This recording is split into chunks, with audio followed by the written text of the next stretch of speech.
5 million. The attendance was 17,011. Can't read this. Second largest something. Awesome. Fight of the night was Weidman versus Jacare, and the performance of the nights were Israel and Cormier. So that won $50,000. Congratulations to them. I can't figure that out. What was it? Second largest commercial pay-per-view event of this year. Boom. Good for us. Huh? Second. So that was number one. Who's got the first question? Dana, were you anything surprised you about the main event, DC's dominance, or did you see that kind of going that way possibly? Yeah, listen, that was obviously a possibility, but yeah, I was surprised at how easily he dominated him and did whatever he wanted to do. Impressive. We were all talking yesterday about, where does John Jones rank? Could he be the best of all time? But where would you put DC on that list? He's got to be up close to Absolutely. The top. And not just for what he's done fighting 2 different weight classes, undefeated at heavyweight, only lost to John Jones at light heavyweight, and outside of the octagon too. Who he is, how he represents the sport, how he represents the brand, how good he is as a broadcaster, and I mean, the guy's just all around incredible. One day when you decide to possibly step away from the UFC, could DC be a guy to be the president of the UFC? You think could be an ambassador in that way? Oh, definitely. If you look at when we do the promos now, I mean, he's one of the big guys that you see in the promos that breaking down fights, talking about fights, whether he's on the desk at Fox or he's calling the fights for us, whatever he does. I mean, the guy is incredible. He could do anything. He literally could do anything. I saw him doing an interview with me. I actually posted one of the interviews he did with the media the other day, talking about how Derrick changed his life, and this guy's going to fool me. This guy's a smart guy, and I mean, I was just so blown away and impressed by the interview. I'm like, I'm reposting. Have you ever seen me repost an interview that's been done by that I've never done? It was ours too. Thank you. Appreciate that. Was that yours? You did that? Well, it was. You just trying to take credit for it? Team effort. Team effort. Last thing for me, Dana. Is Brock next for DC, and any idea when that could happen? I don't know. We got to see. I don't know what he's got going on. Brock, that is. He just got done with having. Congratulations once again. Third time here at the Guardian. 205, Connor, wild. 217, ridiculous. 3 title changes, mayhem, wildness. How would you sum up tonight? Thanks. It was awesome. I mean, this card was incredible. Incredible from the bottom to the top. I think you saw some new stars break out tonight. Cormier is a guy that I was really high on early on when I saw him fight in a couple fights. So then I moved him too fast and I put him in with Glover Teixeira, who wrestled him to death. Standing up, he was beating Teixeira on the feet. Teixeira wrestled him and whatever. I said, man, this kid could wrestle. This kid could be very dangerous and whatever. But you can't learn to wrestle that fast. So my guys come to me when these fights are falling apart. I'm like, we want to do Cormier versus Branch. I'm like, no, we're not doing Cormier versus Branch. Cormier can't wrestle. You're going to go in there and throw him in there again. They're like, he's begging for this fight. Sometimes we have to protect these guys from themselves. So all this shit goes on. We end up doing it. And wow. I literally got up from my seat and walked over, when he was walking out of the octagon, telling the story. And, wow. Especially against a guy like Branch, the way he handled the wrestling in that fight. And obviously Israel has been a guy who has been on the rise here for a minute, but I really felt like tonight was his first big test. Obviously his opponent hits like a truck and wrestles really well. And Madison Square Garden opening the show, and man, did he deliver. And many people, including me, think this kid is the future. Absolutely. And he went out and put a stamp on it tonight. Would you like to see DC stay up there or drop down, obviously, against Jones eventually? What do you think DC should do? I don't know. There's so many options for him right now. You know, let's see what happens with Jones. What I think he should do is go home and spend some time with his family. He stepped up and took this fight on short notice again for us. So just DC should go home, relax, have some fun, and take some time off. You mentioned Adesanya. I mean, looking back at UFC Perth, it wasn't even that long ago that he made his UFC debut. Tell us a little bit about... You're talking about Israel? Yeah, Israel Adesanya. Yeah. I mean, talk to us a little bit about this quick rise. Is this one of the... Yeah, listen. And working with him... The minute I saw this kid, I was like, holy shit, this is really good. I like this. Then you hear him talk. I like that too. You know, he's the whole package. He is he's very ambitious. I would like him to pump the brakes a little bit. And, you know, this guy wants to fucking fight everybody right now. And he wants to fight every month, which I love. Listen, you want to become a big star? Keep fighting. If you're a young guy who's healthy enough to fight all the time, I absolutely advise it. Do it. What you don't want to do is come out and put on a great performance and disappear. Because people forget real quickly. But yeah, I like him very, very much. And I don't want to move him as fast as he wants to be moved, so he and I will get together and find a happy medium. Because it's interesting, obviously Robert Whittaker will be fighting in Melbourne against Kelvin Gastelum. Is he a guy, he was talking through the media week, he wants to be a backup for that fight. Obviously, Chris Weidman lost his fight, so he's no longer a backup. He's no longer going to be a backup. Listen, Israel, who's going to be the backup? I love it. I love this kid. I love this kid. Yeah, maybe he'll be the backup. We'll talk about it. I literally can't sit here and tell you enough good things about this kid. I like this kid a lot. And like I said, he came out tonight and put the stamp on it, man. He came out and really looked good tonight. I mean, if you look at how good he's looked in his other fights, he didn't even finish. He finished Derrick Brunson tonight. It's a big deal. Final question, Jacare. I mean, he went out there and he showed us a new aspect of a striking game. Was able to beat Chris Weidman. It's kind of like he's got a fresh start. Everybody's excited to see what's next for him now as well. What do you do with a guy like Jacare at this moment? Yeah, one of the things, I don't know if everybody else noticed this, but in that fight, you know, Chris Weidman came out and was absolutely just picking him apart. But Jacare would not stop moving forward, man. He was moving forward, he was throwing punches. He was ripping him to the body. Great body shots that he had thrown, but he just wouldn't quit. You could tell this guy wanted to win this fight so bad. And he caught him. He ended up catching Weidman, and I thought Weidman had 3 rounds in the bag and was on his way to a win. He was 2 minutes away from winning the fight. But that's what happens when a guy wants to win that bad. He looked good tonight. And yeah, he obviously put himself in a great position, and we'll see what's next one. What did you think of the stoppage at the end? I think that Jacare was a stud at the end, and you know, knew that he was out, and he didn't need to take any more punishment. And yeah, you know, I always have a lot of respect for guys who do that. You know, you see some guys do that sometimes and get in trouble. The fight doesn't end, and the fight keeps going on. But you could tell by the way Weidman fell, that fight was over. Dan, saying what you said about DC and knowing what you know about the sport, how do you see a DC-Lesnar fight given that Lesnar's been off so long? Is it going to be a dominant performance like this? Listen, Daniel Cormier, whether he's at light heavyweight or heavyweight, is a tough guy to beat. You know, whether you're Lesnar or Stipe or Derrick Lewis or any of these other guys.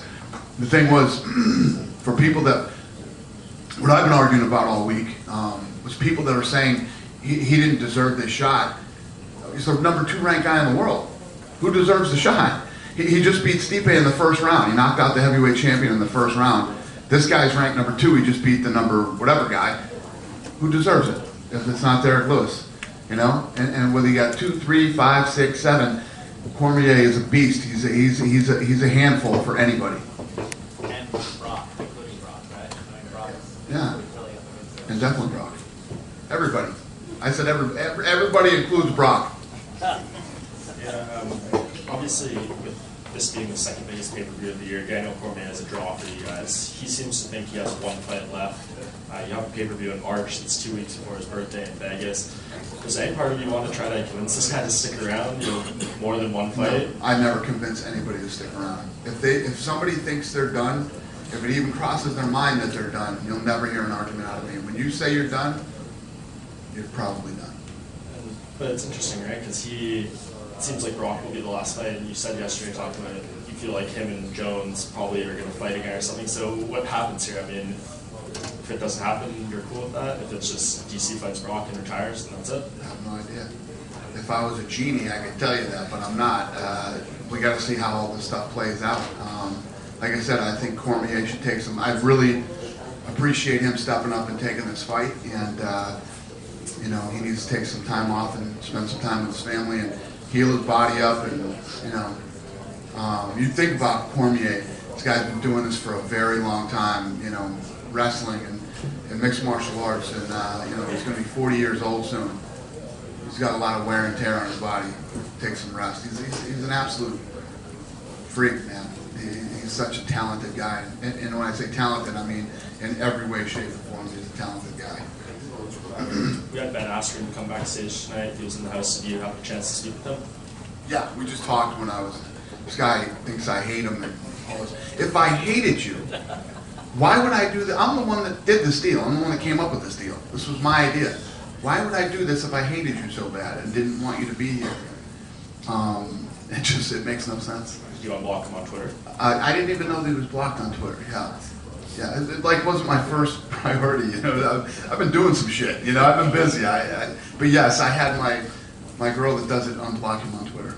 Do you have any idea when he could debut? He seems to really want, you know, Colby Covington, Darren Till, one of those guys. I'm just as excited. Listen, in this sport, you know, you find guys that people believe are great, or they believe they're great. It's very hard to go undefeated in this sport. I don't care who you are, who you fought. Very hard to go undefeated. And we have situations like this. I love bringing people in like him to find out if they really are. It's incredible. It's a great, you know, in my opinion, it was a great deal for me. And the first quarter schedule for 2019, you guys announced that tonight. It's like 11 events in the first 3 months or whatever.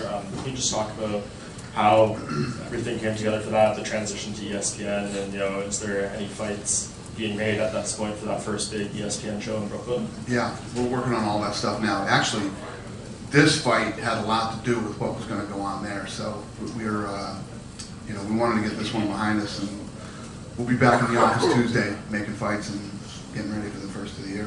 What do you mean by that? Is that just meaning like some of the guys on this card can be on there? Yeah. Okay.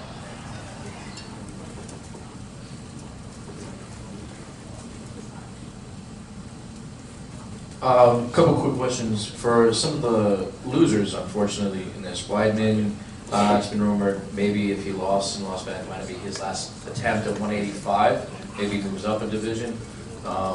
Is that part of the thought process now? He's lost to a lot of the top fighters in the division. Might be stuck in limbo if he doesn't. I don't know. I don't know anything about what he's going to do after tonight. I haven't heard anything. We haven't talked. And obviously, leading up to a fight, we're not talking about what's going to happen if he loses. You know what I mean?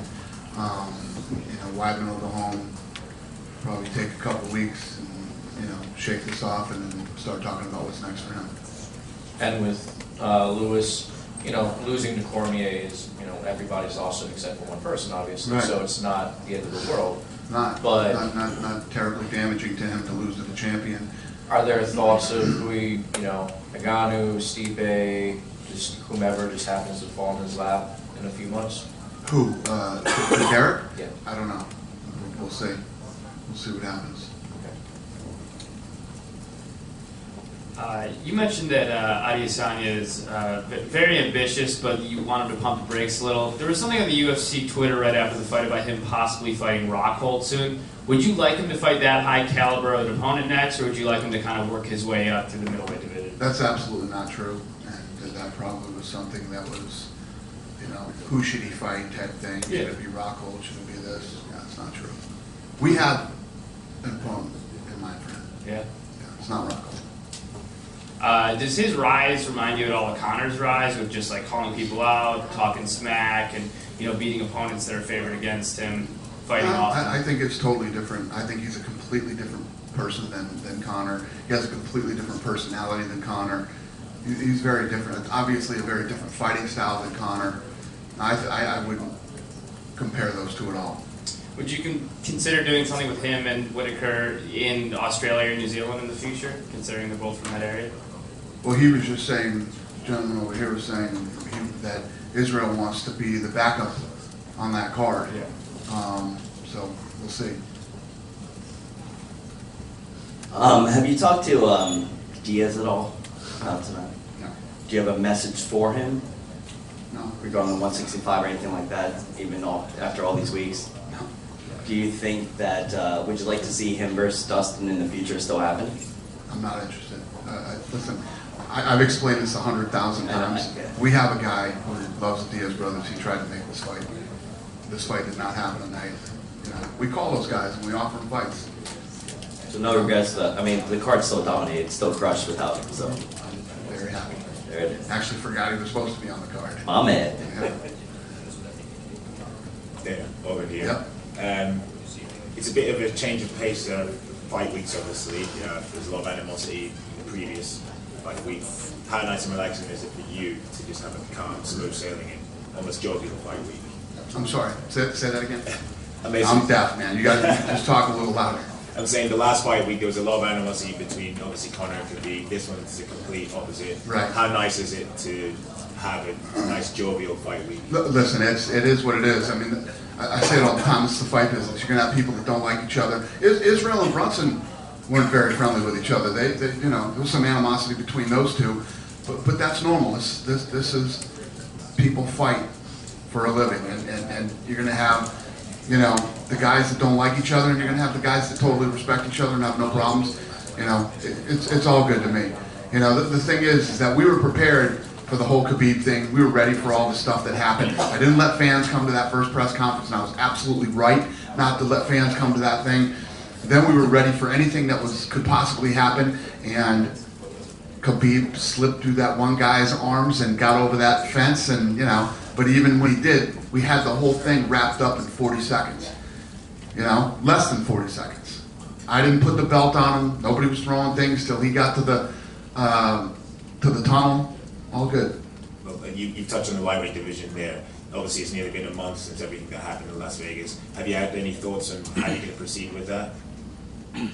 Proceed with the division? Yes. Well, we're on, you know, we're on the Nevada State Athletic Commission's time now. We're waiting till November or December, whenever that thing is, and when that thing plays out, then we'll know where we sit. Then we'll know what's next. And I don't know if you saw Conor's Instagram post not too long ago. He said that he's willing to fight whoever's next in line if he doesn't get the rematch. Conor and I talked for an hour last week, and typical Conor, you know.